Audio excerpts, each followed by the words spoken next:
गतकाली आपण कौन हरई बसिले एवं आपणकर किए कौन क्षति करिला बा आपणकु केही त्याग कले से विषय रे भाबी आपण आपणकर नूतन वर्ष को नष्ट करंतु नाही।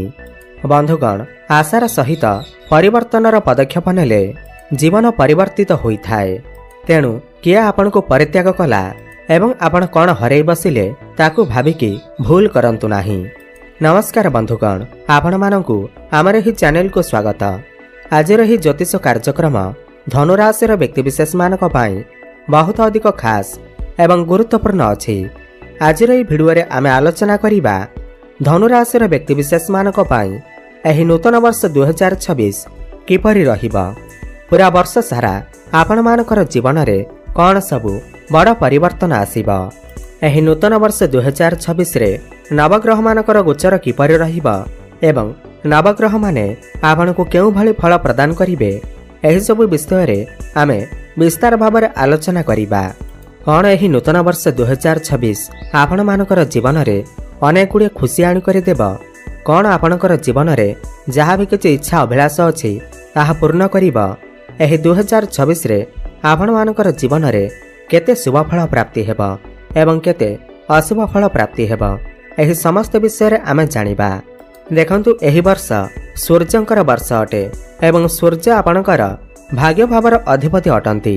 आपण मध्य शनि अढ़ई रे बा शनिकर अढ़ई द्वारा आपण घांटी हेउछंती। मु आपण मानकु समस्त विषय रे कहिबी। राहु केतु एवं शुक्र एवं देवगुरु बृहस्पति एवं शनिदेव आपणकु केउ भली फल प्रदान करिवे। तेबे आसंतु जानिबा एही नूतन वर्ष 2026 रे आपण मानकर जीवन रे कौन सबु बड़ परिवर्तन होई पारे। एहा पूर्वरु जदि आपणकर भी धनुराशि होई थाए एवं आपण भी ईश्वर को सच्चा हृदय रे भक्ति करुथांती, विश्वास करुथांती, तेबे एही भिडियोटी को लाइक करी कमेंट बॉक्स रे जय महालक्ष्मी जय जगन्नाथ अवश्य लिखि दियंतु। तेबे सर्वप्रथमे जानिनेबा एही वर्ष आरंभरु आपणकर कुंडली रे ग्रह मानकर स्थिति किपरि रहिबा। एहा पूर्वरु आपण मानको जणाई रखुछि जे एही कार्यक्रम आपणकर जन्म राशि चंद्र राशि उपर आधारित।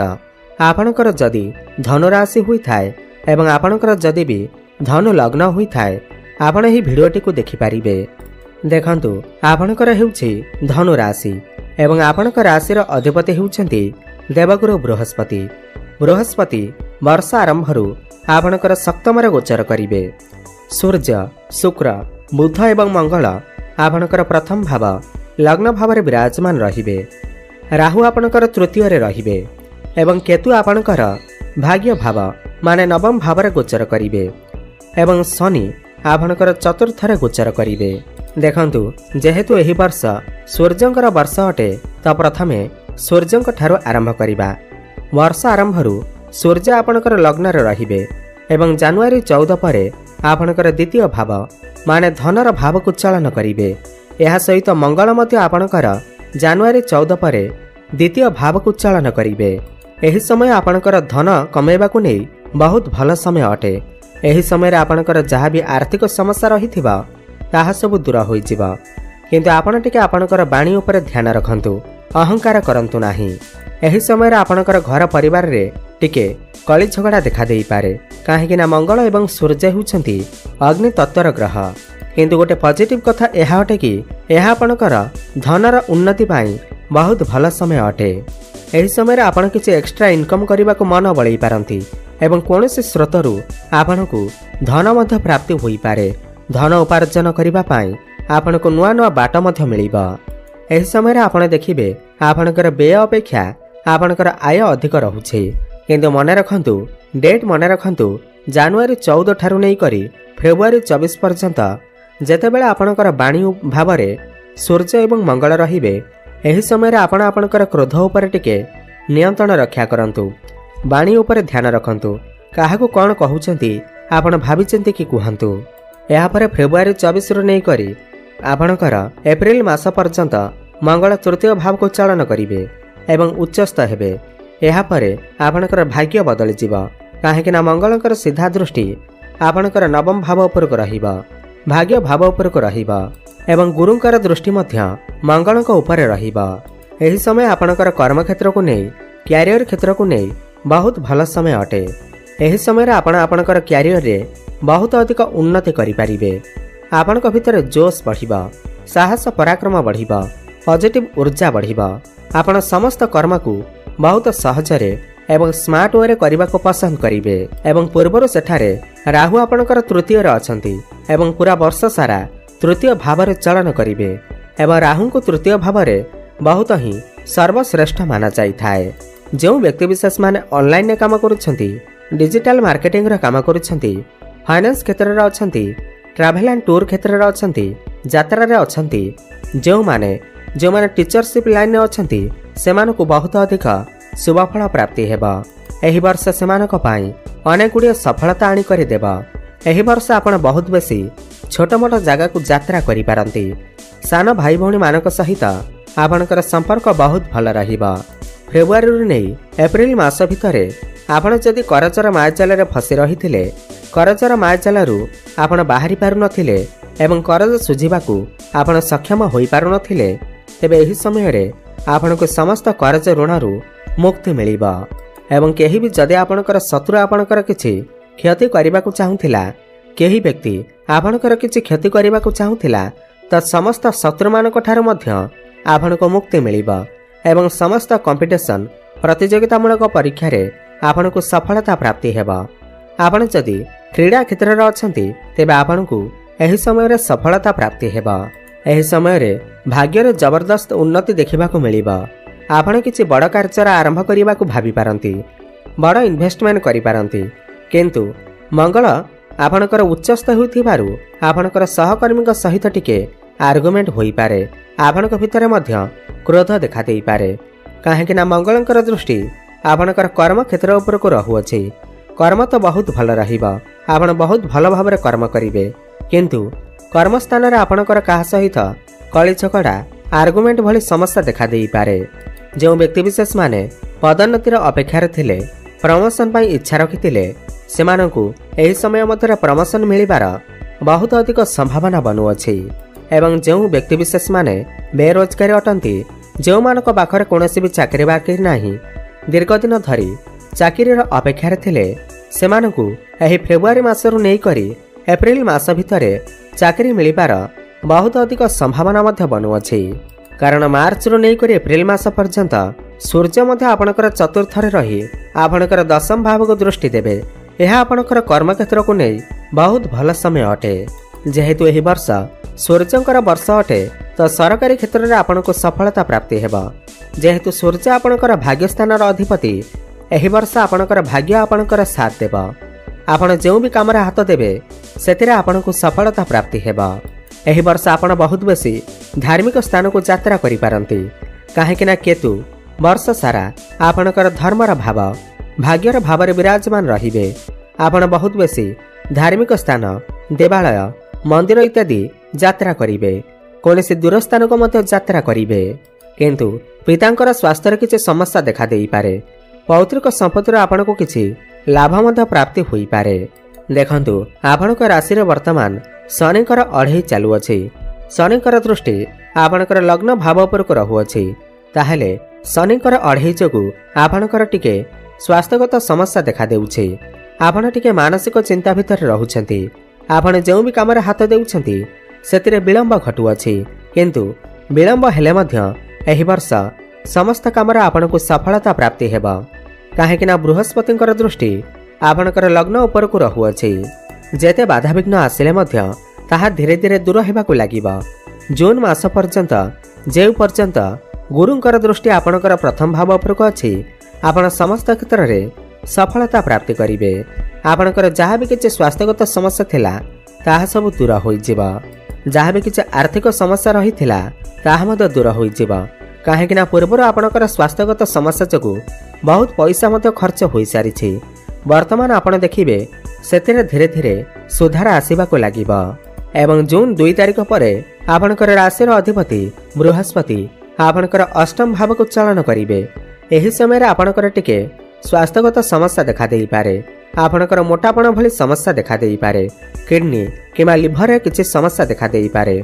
जो माने मधुमेह व्यक्ति अटंती, सेमानकर मध्य टिके समस्या देखा देई पारे। किंतु धन कमाइबा पई एही समय बहुत भल समय रहिबा काहेकि ना गुरुंकर सीधा दृष्टि सप्तम दृष्टि आपणकर धन भाव उपरको रहिबा।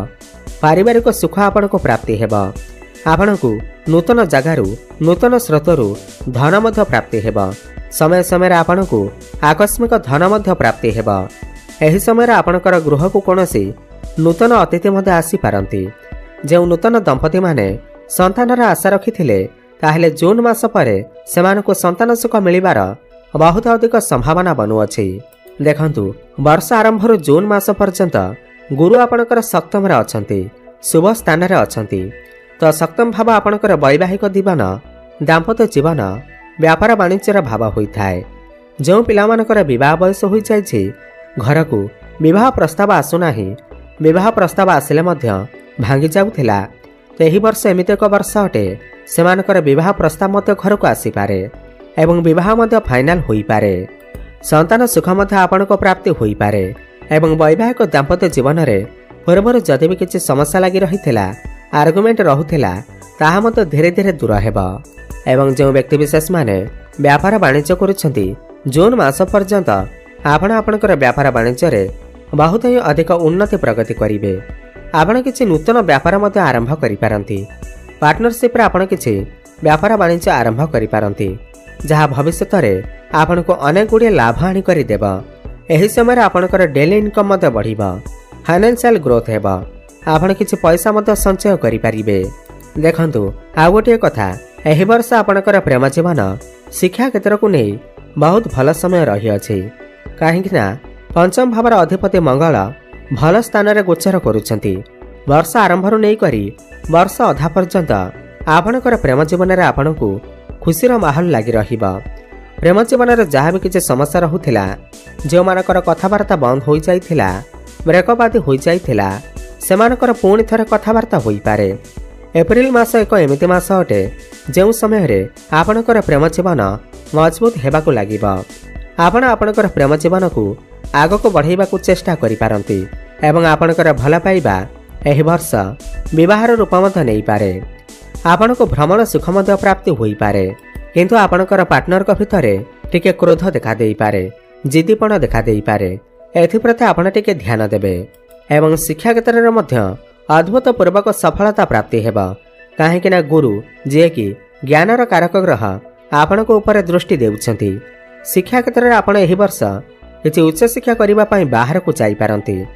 आपणकर मन पसंदर कॉलेज रे आपणकर एडमिशन होई पारे। समस्त इंटरव्यू रे आपनको सफलता प्राप्ति हेबा।